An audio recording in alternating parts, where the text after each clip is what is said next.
In this segment, prelude to the War for Independence, I'm going to cover the Boston Tea Party and Lexington-Concord. This is a period of about a year. It's from December 16th, 1773 through April 18th, 1775. So maybe a year and a half or a year and 3 and 4 months, something like this. Like I said before, later I will go through the period of 1764 to 1873 or 1773 in a little more detail, which is the reaching the point of the Boston Tea Party. There were quite a few events that happened over that fairly extended period of time, and I wanted to have a little more latitude for going into some of that. But to keep the narrative going here, the Boston Tea Party was the culmination of all of these preceding events, and it was led by Sam Adams, who was a distant cousin to John Adams, the future president, second president of the United States. And the Tea Act of 1773 was essentially another one of the merchant trade regulations that Britain had implemented that essentially mandated that we purchase in the colonies the tea we acquired should come from India. This was another colony, protectorate, whatever you want to call it, of England, and they had worked out a deal so that they had lots of tea production there, and that's where the tea was mandated to come from. Even though they may have been able to get tea cheaper from other places, they were required to take it from India. And that was essentially the issue of the day. So I won't go into the details. We've all heard about the way the tea, they dressed up as like Indians, and they got on the ships and they put the boxes of tea into the ocean. Something like 10,000 pounds at the time. That was the enumeration. Was in pounds. Probably in dollars, deprecated dollars, and it would have been a lot more than that. Nonetheless, after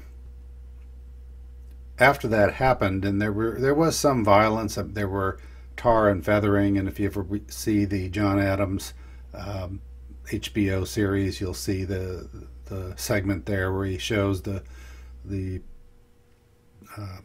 one of the British impost representatives or port representatives being tarred and feathered, and it's portrayed in a fairly sort of heinous way, the way it was done, with this extremely hot tar being poured on the guy. And in any case, it was deemed a fairly obnoxious, abhorrent kind of an act by the British, that this kind of sort of physical violence would be prompted here. So at that point, the British decided that they were, this was a problem that needed to be addressed, and they dispatched or ordered a dispatch of 2,000 soldiers to Boston. And Boston at that time was about a 400,000 person population city, so not a small city even by today's standards. Won't go into the soldiers that were the use of those soldiers, because that's more in the next video, which I'll talk about. I won't have the time, I don't think, to cover today, is the Battle of Boston and what actually happened during that whole sequence merits a video of its own. But there was generals were selected and so on, and those were part of that soldiers that were used in that period.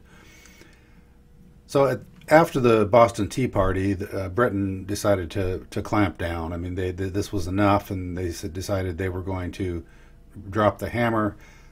They passed something called the Coercive Acts in April of 1774. This was about 4 months after the Boston Tea Party, and they closed Boston to merchant shipping. Over the next 12 months after this event, there was a lot of discontent, as you might imagine. Maybe the most important city in the country, if at least in the north. Very active merchant and trading city, And there was a lot of concern throughout the country about this, what this might mean for the future. And locally there, around that area, people were already thinking in terms of some kind of a violent confrontation. This particular, sequence here won't cover, the actual trigger event of the revolution. What I think is the trigger event of the revolution was the Battle of Boston, but nonetheless, this one leading to Concord was certainly phase one of that whole process. So anyway, during the next 12 months, from April of 1774 through April of 1775, there was this seething kind of cauldron of resentment and anger towards the British, and probably the feelings were likewise coming from the crown and the royal government. So all around that area in the countryside and in the surrounding communities in Boston, people were arming up. They were practicing sharp shooting. They were having militia drills, just a lot of things they were collecting. There was an effort to collect or gather armaments, guns and powder and, whatever they needed to deal with some kind of an armed conflict, which apparently they saw coming.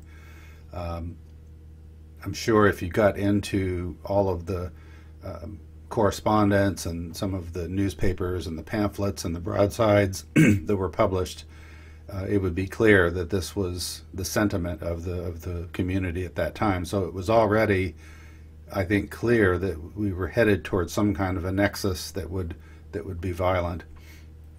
I don't think anybody at that time would have necessarily foresaw that there would be a revolution, but just the fact that it was escalating like this was certainly a cause for some concern.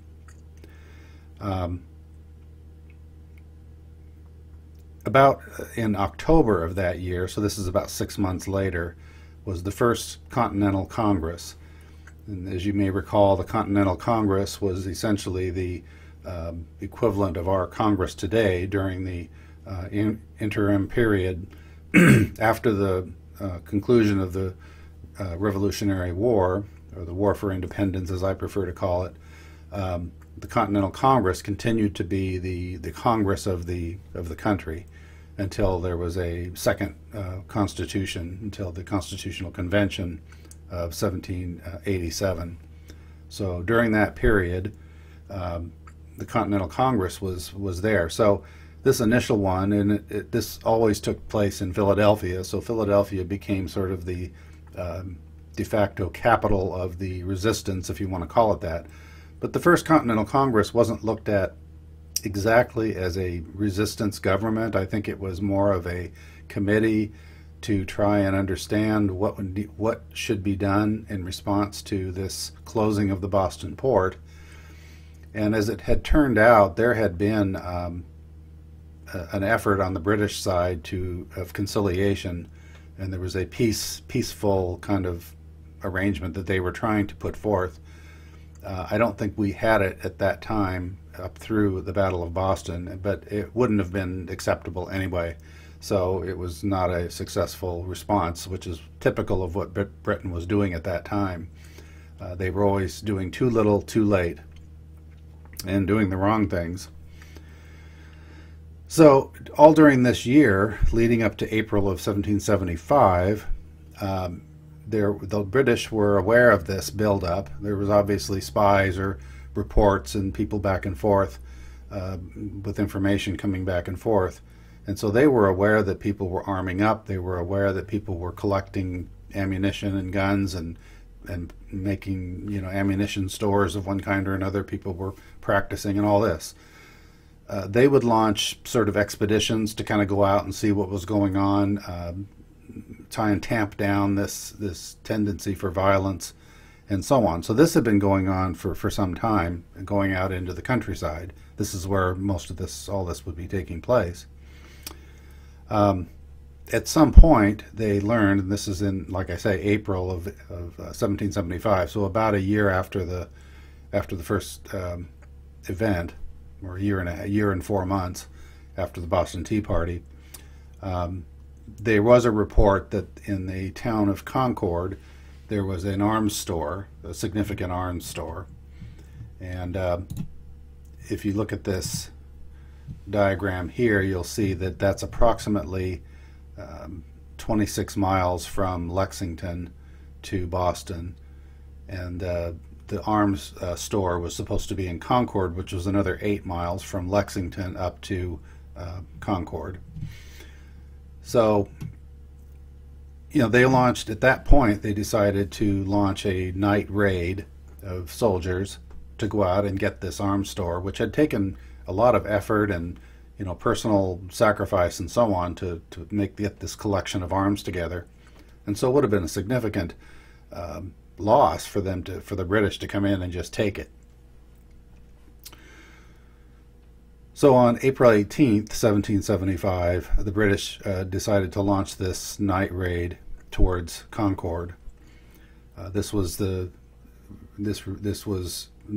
learned of in Boston, and then this is when Paul Revere and another person named William Davies had gone out, and there was 2 different paths, I think, to get to Concord and to Lexington, perhaps. And I don't remember exactly which path each one took, but they were going out to warn that British regulars were on the way. So this was a military strike and a warning of that strike. Along the way, the British contingent encountered a man in a carriage, a gentleman of some kind, who said that there were up to 600 soldiers, patriot or colonial soldiers, militia, in Lexington, and so they were aware that this was awaiting them when they got there on the way to Concord. On the way, they were. Well, I'll go into that in a little bit. On the way, as they were going there, approaching Lexington, they could hear gunshots, they could hear church bells ringing, and people were actually firing on the British soldiers from their homes along the road. So they definitely knew this was a serious situation, and you can kind of imagine how they must have felt.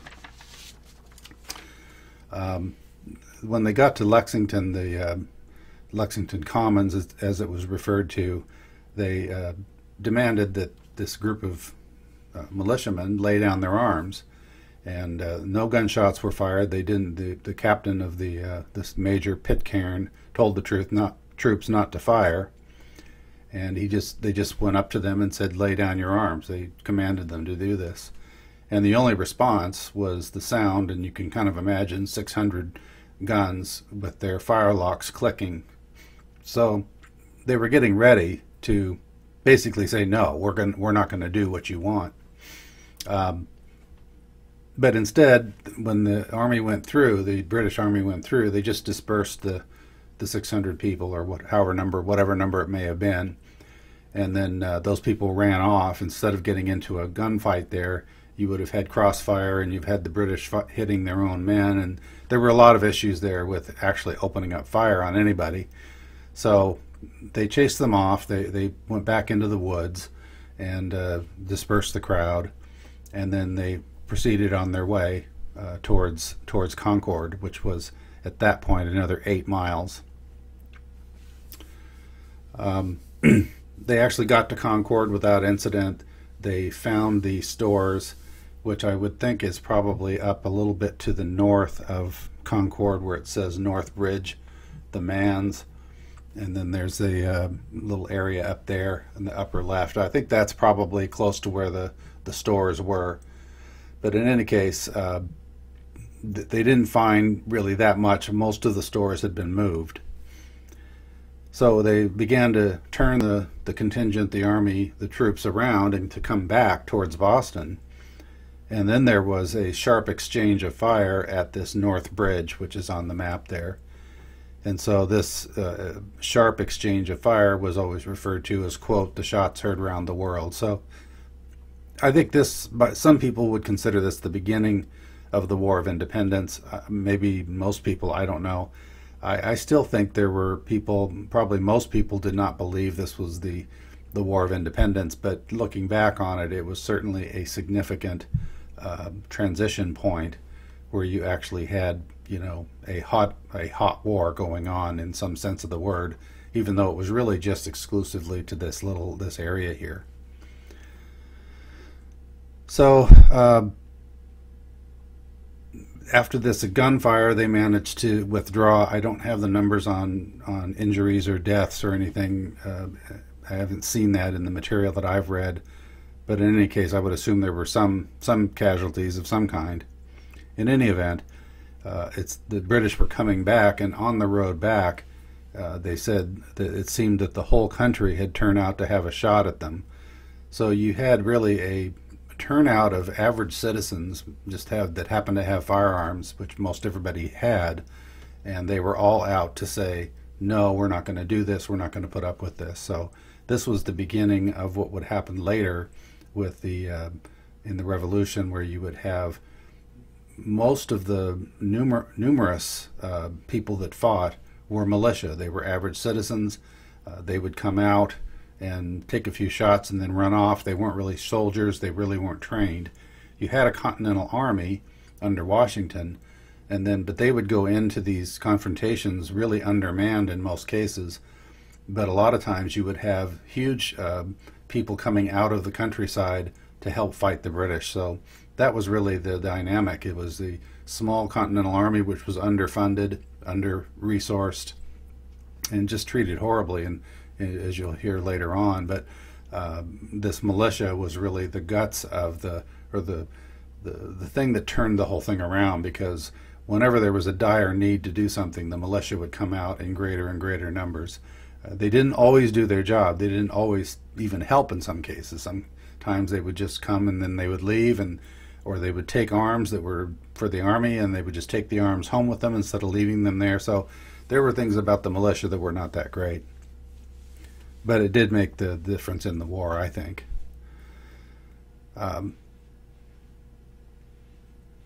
So, you know, after Lexington and Concord, there was a